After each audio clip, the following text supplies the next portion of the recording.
નમસ્કાર મિત્રો, આજે આપણે ચેપ્ટર 1 ઘન અવસ્થાના લેક્ચર 10 માં પહોંચી ગયા છે. આજે આપણે લેક્ચર 10 માં દાખલાઓ કરવાના છે. આ દાખલાઓ ખૂબ અગત્યના છે અને આ MCQ માં પૂછાય છે, એટલે બરાબર વ્યવસ્થિત તૈયારી કરવા.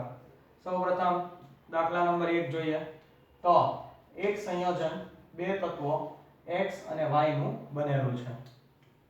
સંયોજન x અને y તત્વનું બનેલું છે.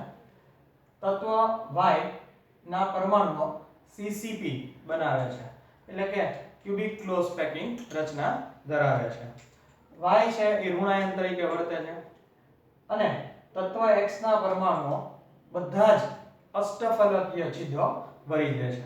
જેટલા અષ્ટફલકીય છિદ્રો છે ઈ તત્વ x થી ભરાય છે. તો સંયોજનનું સૂત્ર શું હશે? સંયોજન આવા સંજોગોમાં આ સંયોજન કયું સૂત્ર બનાવશે? તો સૌ પહેલા આપણે ખ્યાલ છે કે ભાઈ y જે સંયોજનના બે તત્વો છે x અને y, એમાં y તત્વ છે એ CCP રચના ધરાવે છે, ઈ બનાવે છે. હવે આપણને ખ્યાલ છે કે CCP રચનામાં ખૂણા ઉપર પરમાણુઓ હોય છે. 8 ખૂણા ઉપર 8 પરમાણુઓ હોય છે. ઉપરાંત 6 ફલકમાં મધ્યમાં એક પરમાણુ હોય છે.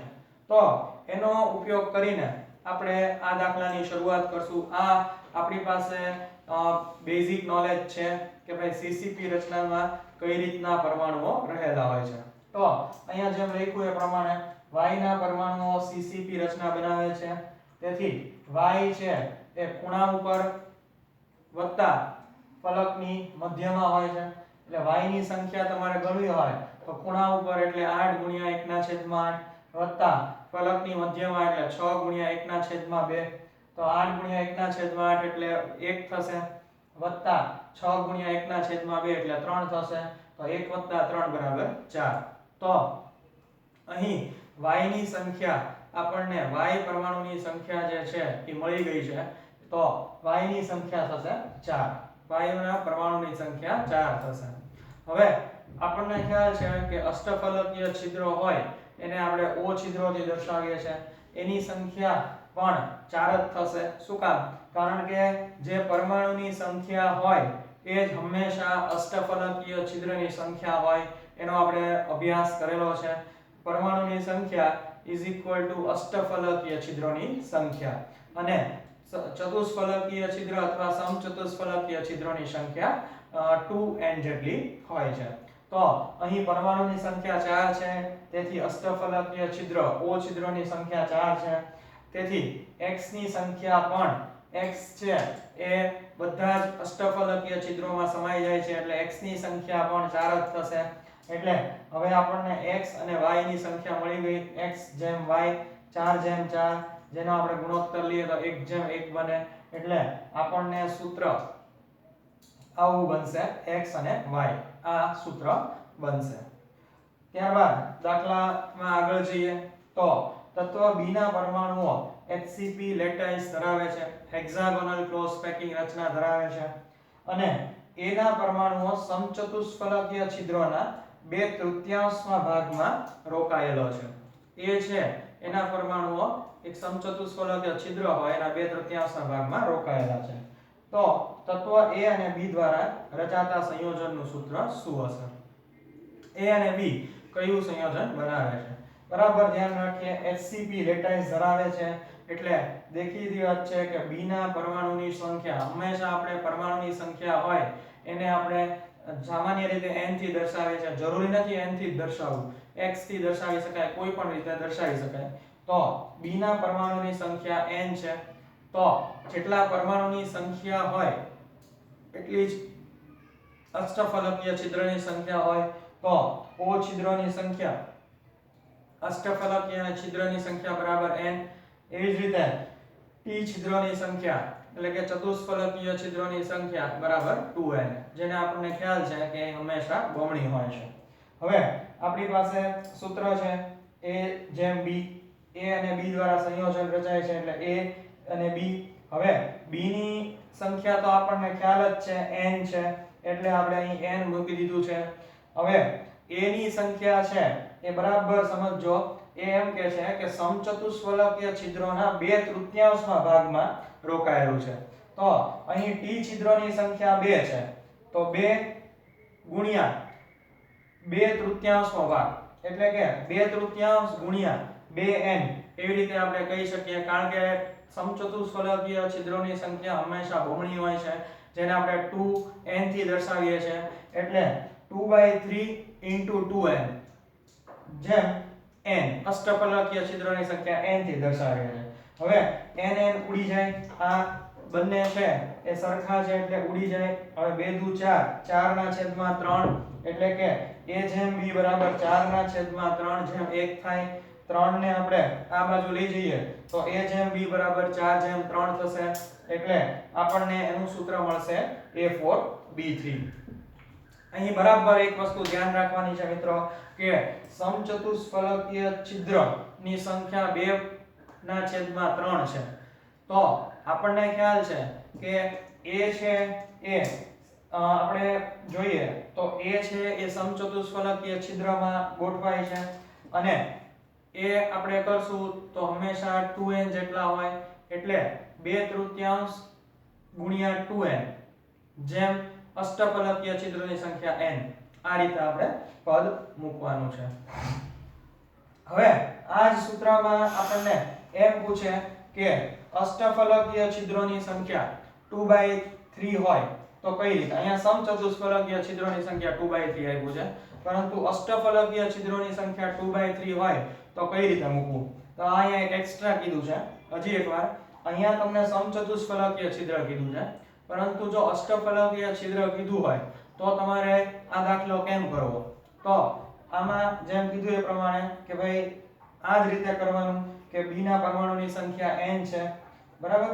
તો o છિદ્રોની સંખ્યા n લઈએ, t છિદ્રોની સંખ્યા 2n લઈ લઈએ.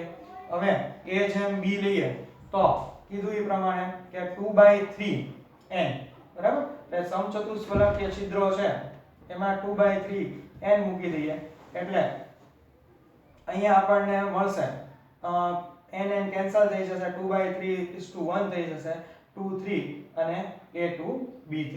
તો આવી રીતે આપણને મળે. જો આ અહીંયા 2/3 કીધું હોય, સમચતુષ્ફલકીય છિદ્રો છે ઈ 2/3 કીધું છે, પરંતુ જો અષ્ટફલકીય છિદ્ર કીધું હોય તો આ સૂત્ર આપણને અહીંયા n મૂકવાનું છે. આપણને ખ્યાલ છે અષ્ટફલકીય છિદ્રો છે એને n થી દર્શાવીએ. બંનેમાં ફરક એ છે કે અહીંયા ગુણ્યા 2/3 ગુણ્યા 2n કર્યું છે, જ્યારે અહીંયા 2/3 * n કરવાનું, કારણ કે અષ્ટફલકીય છિદ્ર આપેલું છે માટે. તો n કેન્સલ થઈ જશે, એટલે 2/3:1, 2:3, એટલે આપણને સૂત્ર મળશે A2B3. તો આવી રીતે દાખલાઓ એકવાર બરાબર સરસ સમજી લ્યો, પછી એમાં થોડો ઘણો ફેરફાર કરે એટલે તમે સારી રીતે જવાબ આપી શકો છો. ત્યારબાદ નેક્સ્ટ દાખલો જોઈએ. એક સંયોજન ષટકોણીય સમૃદ્ધ સંકલિત રચના બનાવે છે, એટલે કે હેક્સાગોનલ ક્રોસ પેકિંગ. ષટકોણીય સમૃદ્ધ સંકલિત રચના એટલે HCP બનાવે છે. તેના 0.5 મોલમાં છિદ્રોની કુલ સંખ્યા કેટલી હશે. મોલ આપી દીધા છે અને આપણે છિદ્રોની સંખ્યા શોધવાની છે. આ પૈકીના કેટલા છિદ્રો સમચતુષ્ફલકીય છે. તો કેટલા છિદ્રો સમચતુષ્ફલકીય છે એ પણ આપણે શોધવાના છે.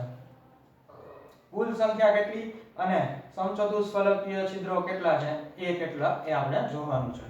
સૌ પહેલા HCP રચના છે એટલે એમાં O છિદ્રો અને T છિદ્રો બંને હશે.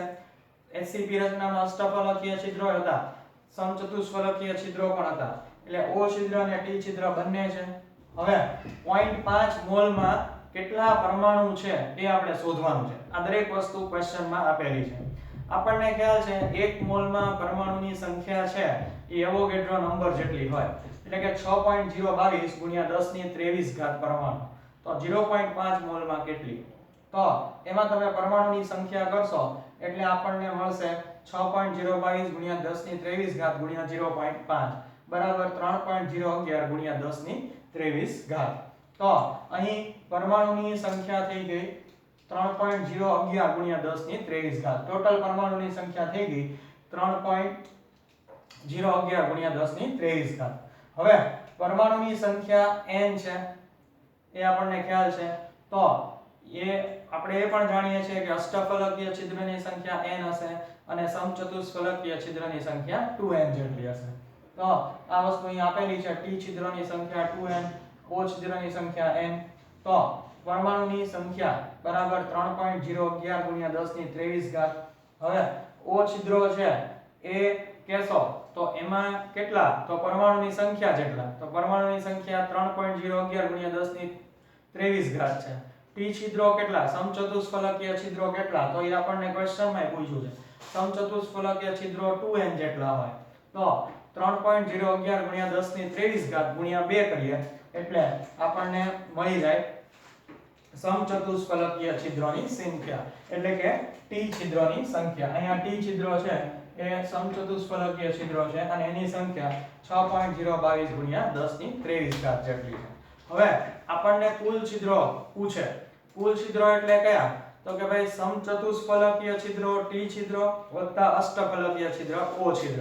આ બંનેનો સરવાળો કરવાથી આપણને કુલ છિદ્રો મળે. તો અહીં આપણે સરવાળો કરીએ.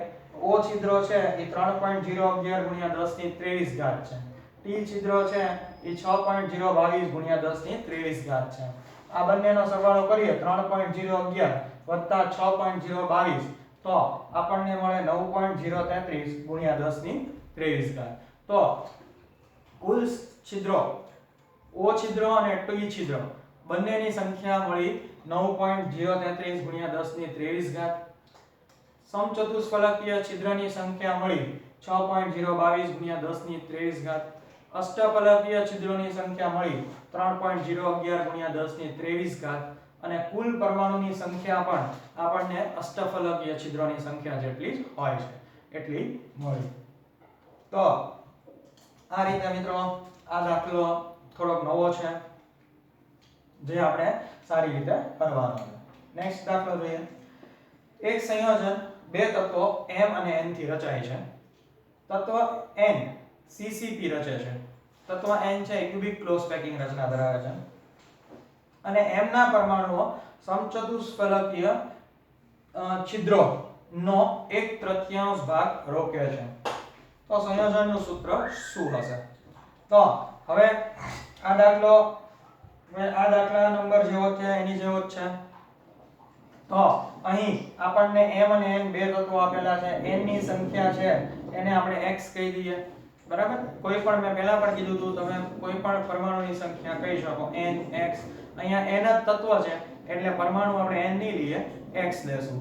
તો n ની સંખ્યા બરાબર x. તો દેખીતી વાત છે કે એમાં t છિદ્રોની સંખ્યા છે એ હંમેશા બમણી હોય એટલે કે 2x જેટલી હશે. હવે m ની સંખ્યા કરશું તો 2 ગુણ્યા આપણને કીધું છે 1/3 ભાગ રોકે છે. આમાં જેમ કર્યું હતું એ પ્રમાણે એટલે 2 ગુણ્યા 1/3 બરાબર m ની સંખ્યા 2/3 ગુણ્યા x એટલે કે 2/3 x થઈ જશે. હવે m/n આપણે કરીએ તો 2/3 x ગુણ્યા x એટલે આપણને ખ્યાલ છે કે અહીં x x છે એ કેન્સલ થઈ જશે. આ x x કેન્સલ થઈ જાય એટલે 2/3 મળે. m જેમ n બરાબર 2/3 ગુણ્યા 1 એટલે કે 2/3 એટલે એનું સૂત્ર મળશે m2n3. તો આવા હજી ઘણા બધા દાખલાઓ આપણે કરવાના છે. આ બધા દાખલાઓની વ્યવસ્થિત નોટ કરી લ્યો પછી લેક્ચર 11 માં આગળ બીજા દાખલા ગણશું. સરસ નોટ કરી લ્યો આમાં.